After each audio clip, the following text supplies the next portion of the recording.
매일 아침 하나님과 함께 누리는 하늘의 양식, 오늘 만나.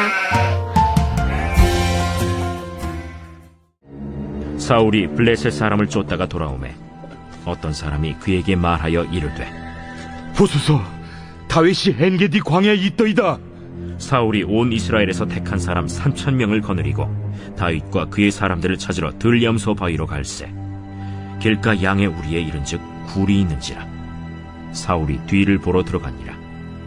다윗과 그의 사람들이 그 굴 깊은 곳에 있더니 다윗의 사람들이 이르되, 보소서, 여호와께서 당신에게 이르시기를 내가 원수를 내 손에 넘기리니 내 생각에 좋은 대로 그에게 행하라 하시더니 이것이 그날이니이다. 하니 다윗이 일어나서 사울의 겉옷자락을 가만히 베니라. 그리한 후에 사울의 옷자락 뱀으로 말미암아 다윗의 마음이 찔려 자기 사람들에게 이르되, 내가 손을 들어 여호와의 기름 부음을 받은 내 주를 치는 것은 여호와께서 금하시는 것이니 그는 여호와의 기름 부음을 받은 자가 됨이니라. 다윗이 이 말로 자기 사람들을 금하여 사울을 해하지 못하게 하니라. 사울이 일어나 굴에서 나가 자기 길을 가니라. 그 후에 다윗도 일어나 굴에서 나가 사울의 뒤에서 외쳐 이르되, 내 주 왕이여! 하매 사울이 돌아보는지라. 다윗이 땅에 엎드려 절하고 다윗이 사울에게 이르되, 보소서, 다윗이 왕을 해하려 한다는 사람들의 말을 왕은 어찌하여 들으시나이까? 오늘 여호와께서 굴에서 왕을 내 손에 넘기신 것을 왕이 하셨을 것이니이다. 어떤 사람이 나를 권하여 왕을 죽이라 하였으나 내가 왕을 아껴 말하기를 나는 내 손을 들어 내 주를 해하지 아니하리니 그는 여호와의 기름 부음을 받은 자이기 때문이라 하였나이다. 내 아버지여, 보소서, 내 손에 있는 왕의 옷자락을 보소서. 내가 왕을 죽이지 아니하고 겉옷자락만 베었은즉 내 손에 악이나 죄가가 없는 줄을 오늘 아실지니이다. 왕은 내 생명을 찾아 해하려 하시나 나는 왕에게 범죄한 일이 없나이다. 여호와께서는 나와 왕 사이를 판단하사 여호와께서 나를 위하여 왕에게 보복하시려니와 내 손으로는 왕을 해하지 않겠나이다. 옛 속담에 말하기를 악은 낙인에게서 난다 하였으니 내 손이 왕을 해하지 아니하리이다. 이스라엘 왕이 누구를 따라 나왔으며 누구의 뒤를 쫓나이까? 죽은 개나 벼룩을 쫓음이니이다. 그런즉 여호와께서 재판장이 되어 나와 왕 사이에 심판하사 나의 사정을 살펴 억울함을 풀어주시고 나를 왕의 손에서 건지시기를 원하나이다. 다윗이 사울에게 이같이 말하기를 마치매 사울이 이르되, 내 아들 다윗아, 이것이 내 목소리냐? 하고 소리를 높여 울며 다윗에게 이르되, 나는 너를 학대하되 너는 나를 선대하니 너는 나보다 의롭도다. 내가 나 선대한 것을 오늘 나타낸다니 여호와께서 나를 내 손에 넘기셨으나 내가 나를 죽이지 아니하였도다. 사람이 그의 원수를 만나면 그를 평안히 가게 하겠느냐? 내가 오늘 내게 행한 일로 말미암아 여호와께서 내게 선으로 갚으시기를 원하노라. 보라, 나는 내가 반드시 왕이 될 것을 알고 이스라엘 나라가 내 손에 견고히 설 것을 아노니 그런즉 너는 내 후손을 끊지 아니하며 내 아버지의 집에서 내 이름을 멸하지 아니할 것을 이제 여호와의 이름으로 내게 맹세하라. 하니라. 다윗이 사울에게 맹세하매 사울은 집으로 돌아가고 다윗과 그의 사람들은 요새로 올라가니라.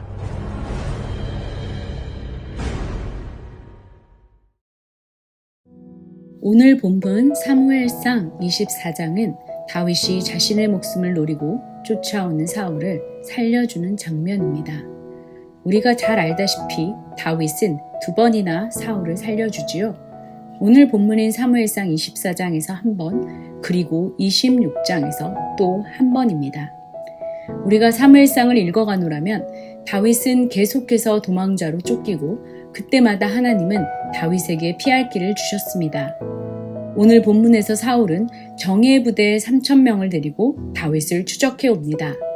다윗에게 몰려든 원통한 자들이 600명임을 감안해도 정예의 부대와 이들은 군사적으로나 숫자적으로나 게임이 되지 않는 싸움입니다. 3,000대 600. 그런데 이게 웬일입니까? 오늘 본문에서 보듯이 다윗은 절호의 찬스를 만나게 됩니다. 자기를 죽이려는 사울을 눈앞에서 죽일 기회를 얻게 된 것이지요.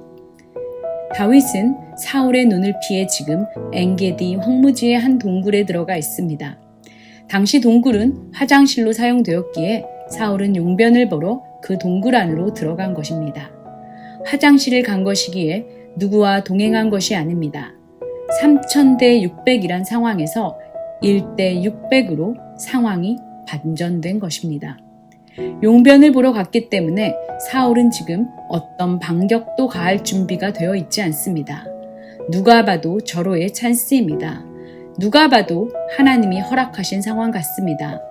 선한 사람의 생명을 해하려 하던 악인이 마침내 자기 생명을 잃게 될 상황인 것이지요. 다윗과 함께한 사람들은 이 상황을 참고 참아 여기까지 온, 견디고 견뎌 여기까지 벼터낸 다윗에게 주시는 하나님의 선물이요 기여라 생각했습니다.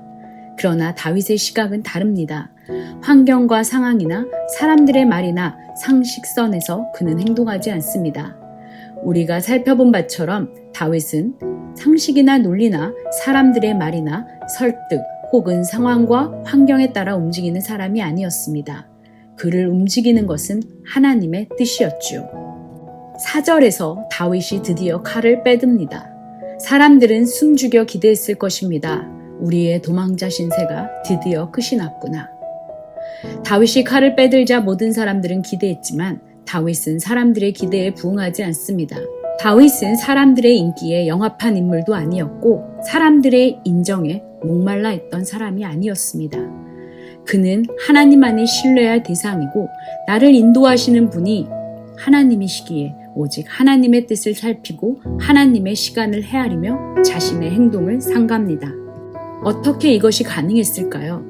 먼저 다윗은 하나님의 말씀을 자신과 다른 사람에게 동일하게 적용했습니다. 다윗은 사울을 여호와의 기름 부음 받은 자로 표현합니다. 다윗 자신도 기름 부음을 받았습니다. 자신이 여호와의 기름 부음 받은 자이기에 자기 목숨이 사울이 아닌 주의 손에 있듯 사울 역시 여호와의 기름 부음 받은 자이기에 그의 목숨 또한 내 손이 아닌 하나님의 손에 있다는 것을 깨달았던 것입니다. 둘째, 다윗은 자신이 해야 할 일과 하나님이 하실 일을 구분합니다. 사울이 여호와의 기름 부음 받은 자란 다윗의 표현은 사울의 모든 것, 그의 목숨까지도 여호와의 주권에 속해 있다는 고백입니다. 그러니 다윗은 사울이 어떻게 행하든 자기 할 일만 주님 앞에서 하기만 하면 됩니다. 지금 나를 여기에 둔 하나님의 뜻을 믿고 지금 내가 할 일만 하면 된다는 말입니다. 비록 나에게 손해를 입히고 내 명예에 누를 끼친 사울이지만 그를 높이시건 낮추시건 죽이시건 살리시건 그것은 하나님의 몫이기 때문입니다. 셋째, 다윗은 하나님께서 하신 말씀, 즉 그의 뜻을 그의 방법으로 그의 때에 이루심을 신뢰했습니다. 우리의 인생은 단순히 하나님의 뜻과 계획을 믿는 것으로 끝나지 않습니다. 하나님의 뜻과 계획은 나의 때가 아니라 하나님의 때에 이루어진다는 신뢰를 가져야 합니다. 그것을 기다리지 못하면 우리는 하나님의 뜻을 알고서도 사울처럼 자기의 방법대로 자기의 때에 이루려 한다는 것입니다. 하나님의 뜻과 하나님의 방법과 하나님의 때를 알기에 다윗은 기다릴 수 있었습니다. 지금 당장 이 기회를 사용하여 사울을 죽이면 모든 고통이 끝나고 심지어 기름 부어주신 하나님의 뜻을 당장 이룰 수 있을 터이지만 하나님의 뜻은 하나님의 방법으로 하나님의 때에 이루어져야 하기에 그는 기다렸던 것입니다. 이어지는 8절로 15절에서 다윗은 사울에게 호소합니다. 여기서 한 가지 눈에 띄는 것이 다윗이 사울을 여전히 내 주, 내 왕, 여호와의 기름 부음을 받은 자, 내 아버지라 부르고 있다는 것입니다. 사울은 다윗을 자기의 왕권을 위협하는 경쟁자로 생각하여 죽이려 하지만 다윗은 여전히 사울을 향한 충성과 사랑을 보여줍니다. 결코 사울을 경쟁자로 생각하지 않았다는 것입니다. 이들 모두가 왕으로 기름 부음 받았습니다. 지금 현재의 위치는 다르지만 모두가 이스라엘을 위해 부름받은 자들입니다. 이것이 거시적인 관점입니다. 우리에게 이러한 관점이 없다면 우리는 내 동료를 경쟁자로 생각합니다. 그래서 사사로운 시기와 질투와 경쟁심에 휘말리고 그러다가 결국 그것이 나를 파멸로 몰아갈 수 있습니다. 다윗의 호소에 사울은 마음이 움직이는 듯합니다. 16절 이하에서 보듯이 사울은 눈물을 흘리며 저 깊이 있는 마음의 생각을 털어놓습니다. 그러나 사울은 행동을 돌이키지는 않습니다. 그저 감정적 반응에 그쳐버린 것입니다. 이것을 우리는 거짓 회개라 부릅니다. 무언가 잘못된 것은 분명 알지만 그래서 후회도 해보지만 행동으로 옮기지는 않습니다. 저와 여러분은 어떤가요? 말씀 앞에 홀로 섰을 때, 설교를 들을 때, 홀로 기도할 때 우리는 하나님 앞에서 나 자신의 부끄러운 면을 봅니다. 그러나 이것이 감정적 체험으로 끝나지는 않나요? 마음의 감동을 받았다면 하나님 뜻에 항복하는 삶을 살아야 합니다. 넘어지고 엎어져도 다시 일어나 항복해야 한다는 말입니다.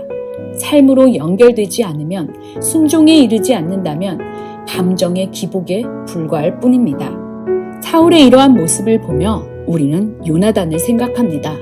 사울도 요나단도 하나님께서 다윗에게 기름 부어 왕으로 세우실 것이라는 것을 알았습니다. 그러나 사울은 하나님 뜻을 알기 때문에 다윗을 죽이려 했고 요나단은 하나님 뜻을 알기에 다윗을 보호하려 합니다. 왜 그럴까요? 자신의 이익과 자신의 기득권, 자신의 미래를 자신이 지키려 했기 때문입니다. 하나님을 온전히 신뢰하지 못했다는 말입니다. 저와 여러분의 모습은 어떤가요? 우리의 미래가, 우리의 이익과 우리의 기득권이 나의 손에 있다고 생각하지는 않습니까?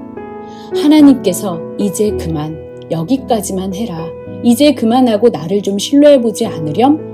라는 말씀을 하셔도 여전히 내 길을 내가 지키며 내가 만들어가고 있지는 않나요? 만약 우리 안에 저 깊은 내면에서 이제 그만이라는 소리가 들린다면 행동으로 돌이켜 하나님을 정말 신뢰하는 저와 여러분 되기를 소원합니다.